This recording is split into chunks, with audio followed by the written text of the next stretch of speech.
Les microbes, minuscules et dangereux, ils contaminent les endroits les plus sales. Mais ce sont aussi des alliés qui font partie de nous.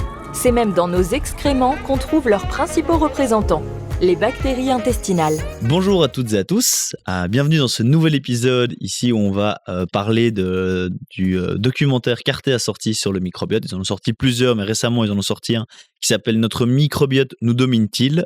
La réponse à tout ». Et je trouvais ça, du coup, intéressant. On est accompagné ici par le docteur Ballon-Perrin, médecin spécialiste du microbiote. Bonjour. Bonjour. Ouais. Avec lequel on avait déjà fait un épisode un peu réaction sur la série Netflix sur le microbiote. Donc Netflix avait sorti, avec une production très hollywoodienne et voilà, une vision peut-être un petit peu différente de celle qu'on a ici en Europe, mais tout de même très intéressant pour comprendre ce qu'est le microbiote, ce qui influence le microbiote et ce qu'on peut faire pour améliorer son microbiote. Mais ici, je trouvais ça intéressant qu'on refasse un épisode réaction sur ce documentaire, parce que on parle toujours un peu du microbiote et des efforts qu'on doit faire pour améliorer notre microbiote et ce qui impacte notre microbiote, surtout au niveau de notre alimentation et des petits gestes du quotidien. Mais ici, je trouvais que le documentaire avait un axe plutôt global, plutôt sociétal sur l'impact que les décisions plutôt sociétales ont sur notre microbiote. Et aussi le lien que ça a avec l'écologie. Et il disait même à un moment dans le reportage, et si la plus grande menace pour l'humanité n'était pas le changement climatique, mais la perte de diversité de notre microbiote. Et en fait, on se rend compte que ça va un petit peu ensemble, que les choix qu'on prend qui ont un impact sur l'écologie et sur le changement climatique ont également un impact sur notre microbiote. Donc voilà, je trouvais ça très intéressant d'en discuter ensemble aujourd'hui. Ben oui, absolument. Donc en fait, ça soulève plusieurs points. C'est-à-dire que on dit toujours que on constitue notre microbiote tout petit. C'est lié déjà au mode d'accouchement, au microbiote de la maman, les premières années de la vie. Si on prend des antibiotiques, etc., ça peut influencer notre microbiote. Mais aussi, on sait très bien, et ça on le sait avec les enfants déjà, c'est que notre microbiote intestinal est terriblement influencé par tout ce que l'on va côtoyer au niveau de l'environnement. On sait d'ailleurs à ce niveau-là que le microbiote des enfants qui vivent à la campagne, des enfants qui vivent avec des animaux, etc., ont un microbiote plus diversifié, plus riche et sont moins sujets à développer des allergies, de l'asthme que les enfants, par exemple, qui vivent en ville et en particulier dans un milieu très stérile comme justement les Japonais. On a constaté que les Japonais qui pourtant ont un mode d'alimentation extraordinaire et ont quand même une prévention santé globale nettement supérieure à la nôtre, à différents niveaux de santé, que ce soit cardiovasculaire, cancer, etc. Mais par contre, on voit que ça influence clairement ce microbiote. Ouais. Il y a autre chose à ce niveau-là, une étude très intéressante aussi, qui a été faite sur des couples qui vivent ensemble depuis longtemps. Eh bien, on a constaté que ces couples qui vivent ensemble depuis pas mal d'années ont finalement un microbiote intestinal assez similaire. Alors, on s'est dit oui, mais c'est parce qu'ils mangent la même chose. Mais en fait, non, ils ont fait aussi une étude avec justement des alimentations un peu différentes pour voir ce qui se passait. Et on constate que malgré tout, il y a vraiment un impact de notre environnement, tout ce qu'on touche, le milieu dans lequel on est, le fait c'est ce qu'ils expliquent très bien dans le reportage, qu'on vive près de la végétation, qu'on touche la terre, qu'on ait et la qualité évidemment de l'alimentation. Ça, on va en reparler. Ouais. Ils disent à un moment, il faudrait, il y a une règle qui dit que de chez toi, tu dois avoir minimum 3 arbres. Et que voilà, que le microbiote des arbres aussi est super important. Exactement, et ça c'est ce qu'ils montraient aussi dans le reportage. Un passage, je trouve, très intéressant, ils expliquaient que finalement, quand on prend une pomme qui est sans pesticides, pas d'élevage, de culture industrielle, par rapport à une pomme bio, eh bien, la pomme non bio va avoir une diversité bactérienne diminuée de moitié. Donc, il faut savoir qu'effectivement, quand on mange... Ils disent qu'il va y avoir le même nombre d'organismes dans la pomme, voilà, mais que la diversité des organismes va être différente. Exactement. Donc, on va avoir plus les mêmes. Ouais. C'est ça que ça veut dire. Et moins de diversité. Et en fait, bah oui, j'en reviens à la pomme. Donc, surtout manger des pommes, hein, ceci dit, parce que dans ces pommes, on trouve ce qu'on appelle des prébiotiques, en particulier la pectine, qui est un prébiotique très intéressant, qui nourrit un tas de bonnes bactéries. Et justement, on constate que l'alimentation industrialisée est faible en prébiotiques, telle qu'on mange de plus en plus, est extrêmement mauvaise pour la diversité du microbiote. Oui, c'est ça. Donc il parle à la fois... donc, il parle surtout au tout début, il commence vraiment avec la perte de diversité. Et puis après, ils arrivent plutôt avec vraiment des effets néfastes spécifiques qui arrivent en plus de la perte de diversité. Et quand il parle de perte de diversité, tu as parlé à un moment des problèmes pulmonaires. Effectivement, oui, c'est parce qu'ils expliquaient qu'il y avait un type de bactéries isolées, comme par exemple, c'était des streptocoques, en l'occurrence, qui peuvent donner des infections. À streptocoque précisément, alors qu'à côté de ça, on constate qu'on a un paquet de bactéries dans l'intestin et qui ne génèrent pas d'infection. C'était aussi pour montrer la notion d'équilibre et cette guerre qu'il y a entre les différentes bactéries pour maintenir une homéostasie, comme on dit, donc un équilibre entre toutes ces bactéries. Oui, parce qu'il disait, en fait, pourquoi il parlait de ça, c'était aussi pour dire que avant, on avait un peu tendance à voir le microbiote comme une partie un peu isolée, et le corps humain, un peu comme toutes les différentes parties isolées, mais que maintenant, c'est obligé d'intégrer le microbiote quand on regarde le corps dans son ensemble, et que c'est un incontournable. Et il parle, voilà, quand tu regardes problème pulmonaire, à la base, tu ne penserais pas aller voir ce qui se passe au niveau du microbiote. Et il parlait aussi au niveau de cet équilibre, du fait que lorsque tu ne nourris plus tes bonnes bactéries, elles vont elles-mêmes se nourrir du mucus. Tout à fait.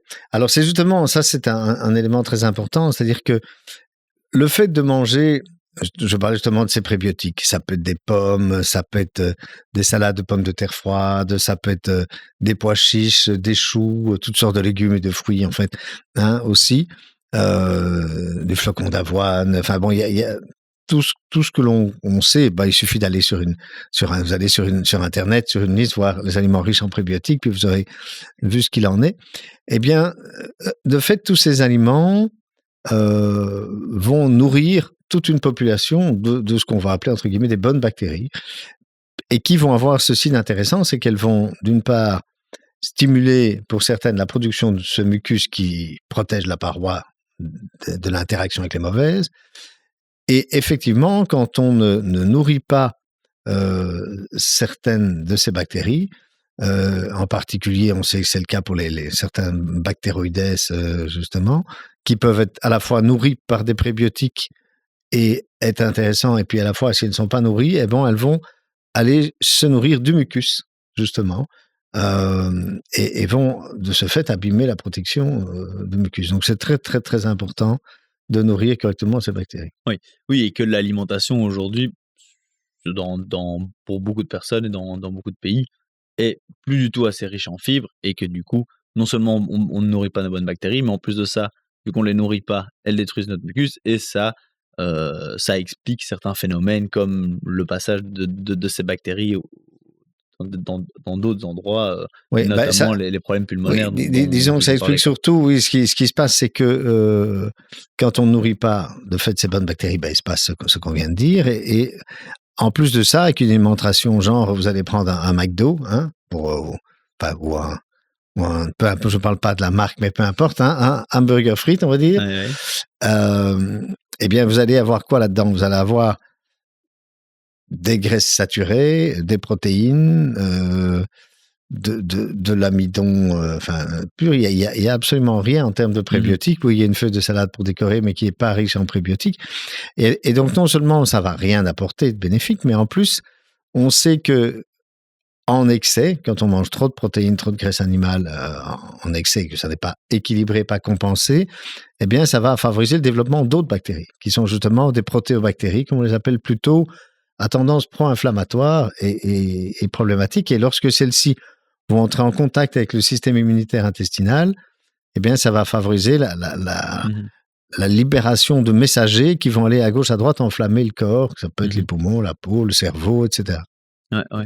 Oui, ça on en a parlé dans plusieurs autres podcasts, donc on ne va pas revenir sur tous ces mécanismes, mais on en parle parce qu'il commence là-dessus, en fait, pour expliquer l'impact qu'a la perte de diversité, pour ensuite il parle du fait que voilà, on est en perte de diversité, et il y a toute cette banque de microbiotes dont on va parler qui sont en train de créer, donc on va parler un peu de ça, et puis après il parle en fait des différents mécanismes qui causent cette perte de diversité. Pourquoi est-ce qu'on perd de la diversité par rapport à l'époque, ou même des tribus indigènes dont Oui, donc parle. ils ont parlé effectivement de cette fameuse tribu, ce sont les Hunza en Tanzanie. C'est une tribu de chasseurs qui vivent cueilleurs, chasseurs-cueilleurs, qui vivent en fait d'une façon comme on vivait il y a très longtemps ici.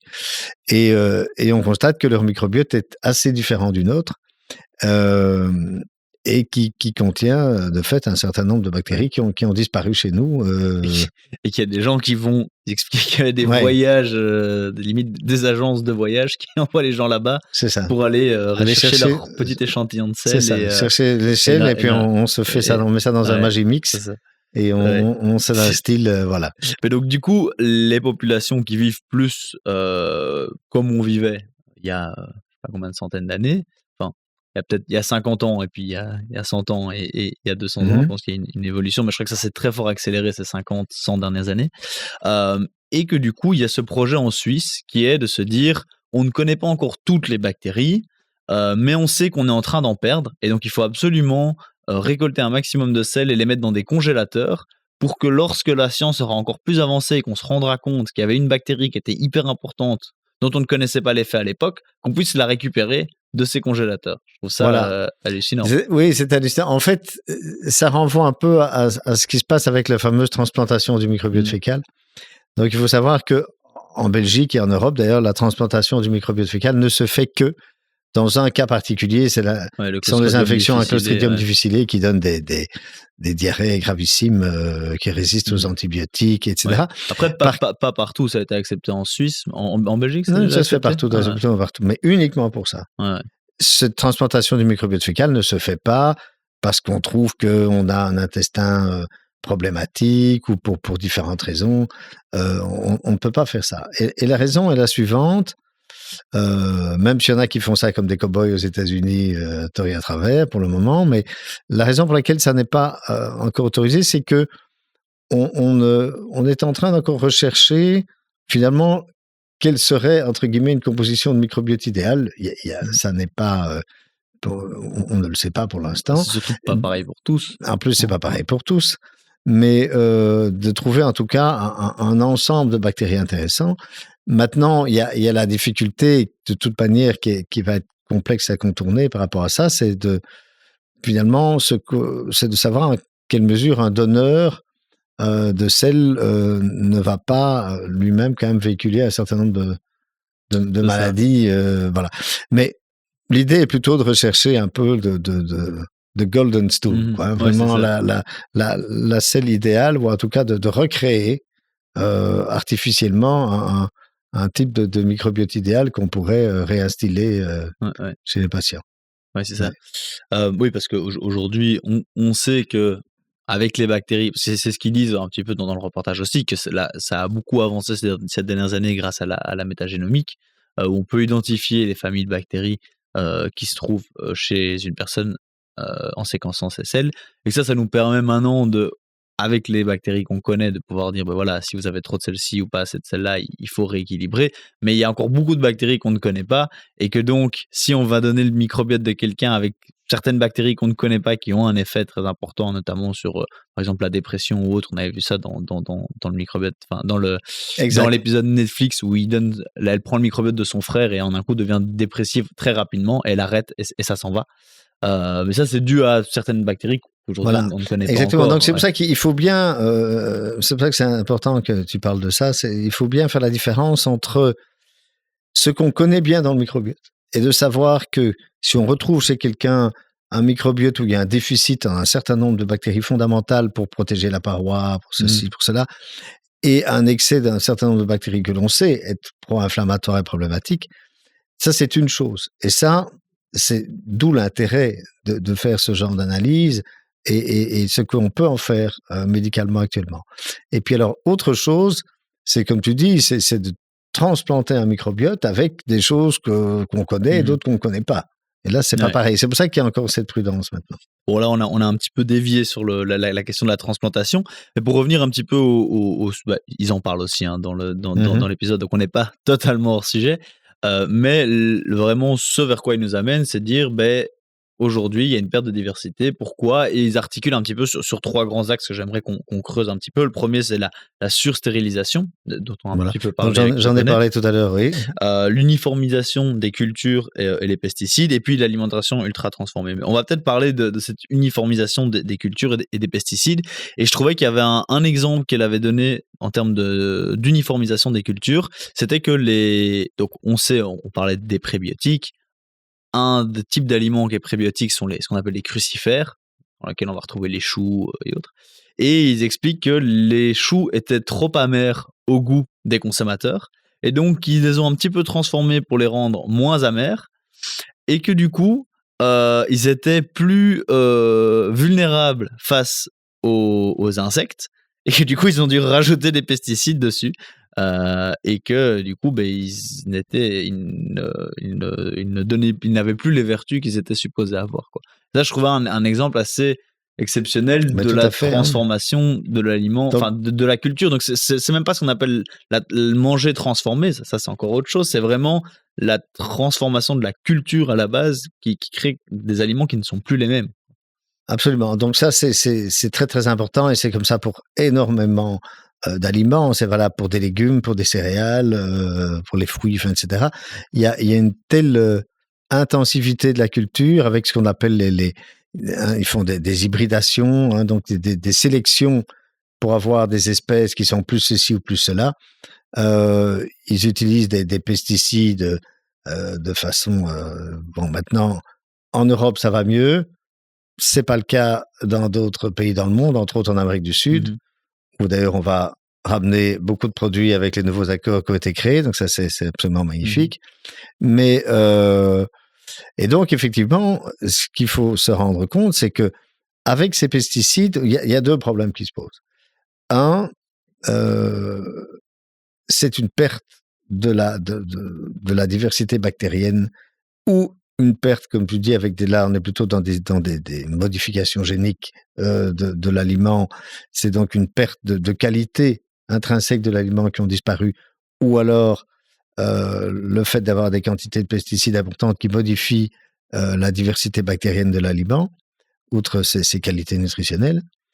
Ça, c'est une chose. Et puis, une deuxième chose, ce sont les pesticides eux-mêmes. Donc, il faut savoir que les pesticides eux-mêmes sont clairement toxiques pour nous. Hein, déjà qu'on arrête de dire qu'on ne sait pas bien, que peut-être que... Non, on sait très bien que ça ne va pas du tout.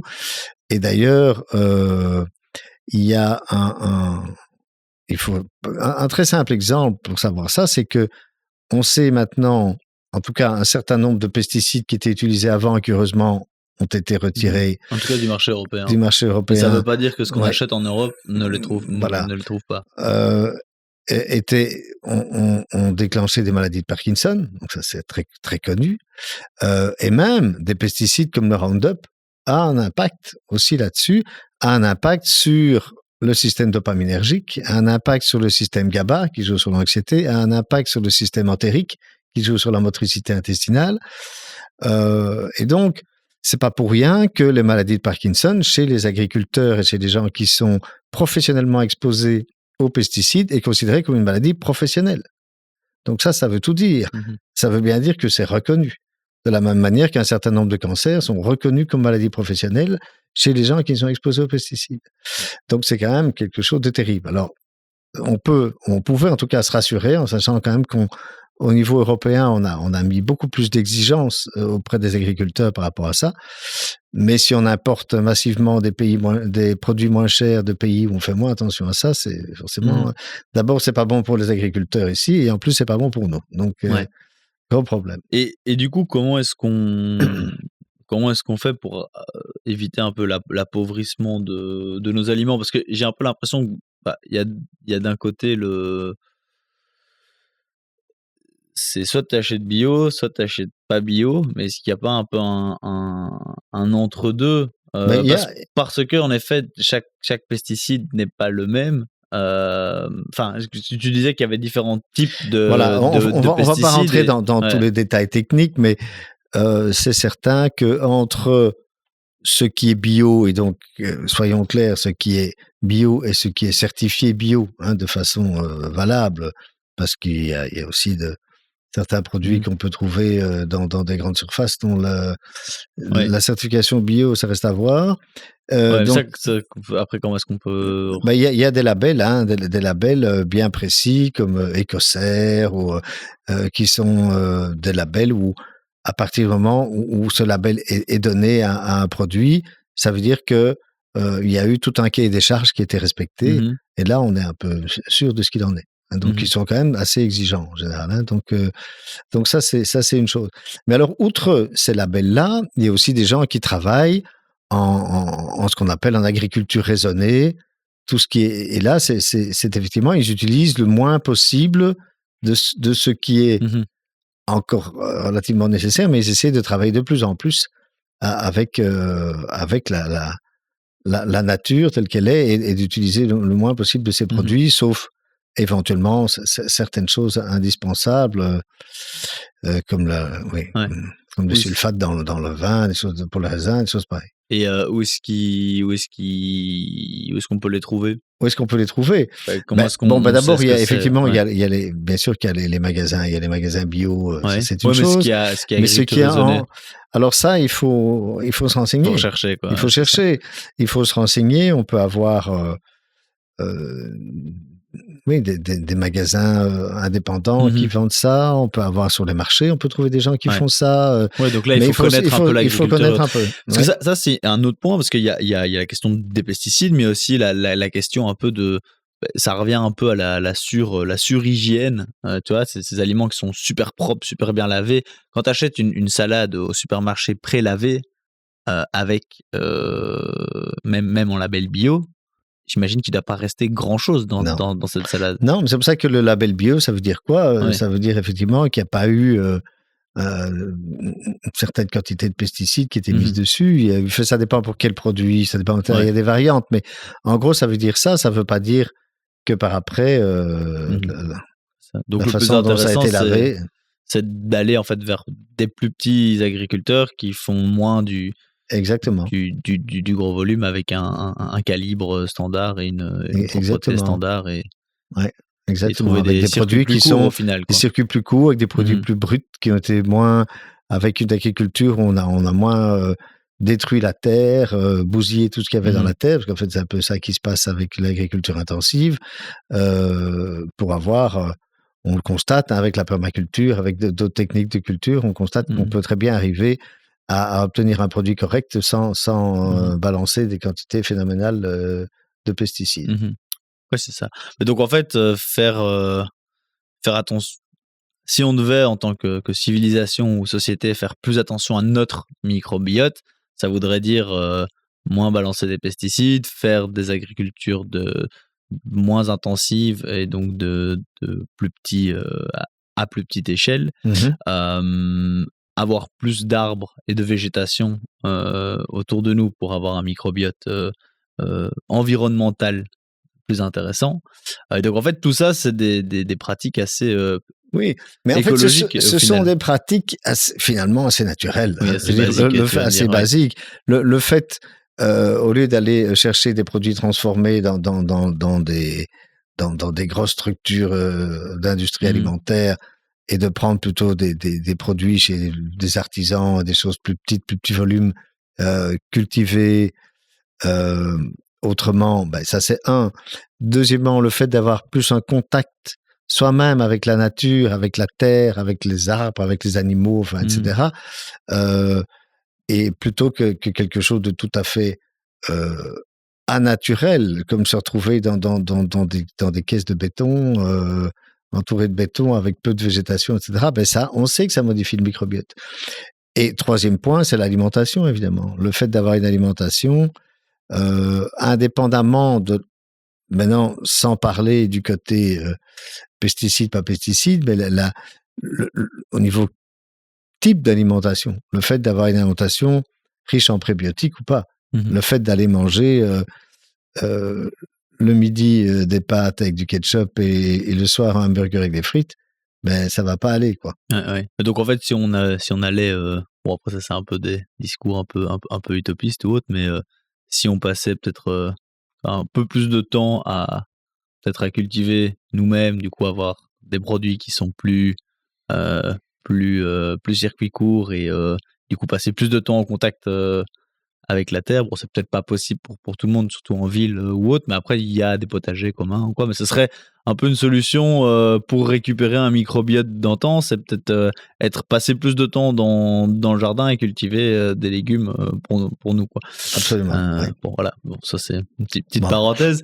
Je sais que c'est pas spécialement possible, mais ce que je trouve intéressant en fait, c'est que parfois on a du mal à voir, même si ça devient de plus en plus concret, mais du mal à voir l'impact du changement climatique et de ne pas trop comprendre l'impact que vont avoir nos gestes au niveau écologique. Se dire oui, c'est pour les générations plus tard, ou c'est pour des personnes qui vivent très loin de chez moi. Mais en fait, aujourd'hui, avec l'augmentation des cancers et des maladies neurodégénératives, on se rend compte que c'est quand même fortement également lié à notre microbiote, qui est fortement possible, lié ouais.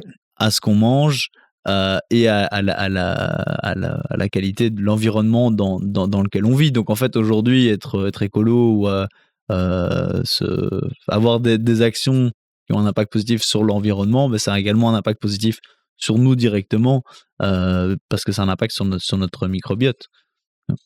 Bien sûr, et c'est clair que justement il disait une chose assez intéressante dans l'émission là en question, c'est comme tu disais au début, que finalement il est possible que l'altération de notre type d'alimentation et du type d'industrialisation alimentaire, avec les impacts que ça va avoir sur nos microbiotes, va nous tuer plus rapidement que le réchauffement climatique. Mmh. C'est pas impossible. Hein. Ouais. Donc voilà. Et encore une chose que je voulais dire sur les pesticides, c'est que justement ils ont fait aussi des études en se disant tiens, que se passe-t-il? Parce qu'on sait que les pesticides vont altérer les bactéries évidemment, et c'est un peu le but d'ailleurs qui se trouve autour des végétaux. Enfin, c'est le but de certaines choses, et là, ça en tue d'autres que ça ne devrait pas tuer. Mais on constate aussi que ça tue notre microbiote. Et en fait, que ces pesticides que nous ingérons vont avoir un impact sur nos bactéries, dans notre intestin. Ouais. Et donc, il y a effectivement ces études qui ont été faites, ont montré la diminution de bactéries très intéressantes, comme le Faecalibacterium, etc. Je ne vais pas entrer dans les détails, mais suite à l'ingestion de pesticides. Ouais. Et ça, en fait, ça, parce que c'est vrai que parfois, allez, on a envie de manger bio parce qu'on sait que c'est bien. Mais là, quand on entend ça, ben, on comprend mieux l'impact direct que ça a de ne pas manger bio, parce que quand on ne mange pas bio, ça veut dire qu'il y a des pesticides. Je veux dire, de manière générale, ça n'existe Évidemment. pas des aliments qui ne sont pas bio, où il n'y a pas de pesticides. Parfois, c'est un peu ça. On a l'impression que le bio, c'est le surluxe, c'est le surbien. Mais en fait, Ouais. c'est juste, En fait, non. c'est juste Ouais. tout ce qui est en dessous de bio, c'est pas bon. Enfin, Voilà. Ou dans alors, le sens où ça. comme j'expliquais, Ou alors agriculture il y a des éléments raisonnée, qui n'ont pas le label bio, mais qui C'est ça. sont quand même ce qu'on appelle soit en transition, soit en agriculture raisonnée, etc., qui sont aussi très intéressants. Oui, c'est ça. Mais alors là, ça va être. Il faut le Mais là, savoir, parce que il si faut tu le savoir sais où pas, on va. généralement, c'est que ça ne l'est pas non plus, quoi. Exactement. Ou alors tu as beaucoup de chance et Ouais, non. par hasard, tu te procures. Il Là, faut le savoir. Avant de terminer, peut-être un dernier truc, parce qu'on a parlé de la surstérilisation. Ils en parlent aussi dans le fait d'avoir de surstériliser tout dans nos environnements comme un problème, hein, parce que on se rend Bien compte sûr. aussi qu'on tue du coup beaucoup de bactéries, mais ils se rendent compte aussi en faisant des études dans les hôpitaux, les soins intensifs et tout, qu'il y a certaines bactéries qui du coup deviennent beaucoup plus résistantes. Exactement. On sélectionne en fait.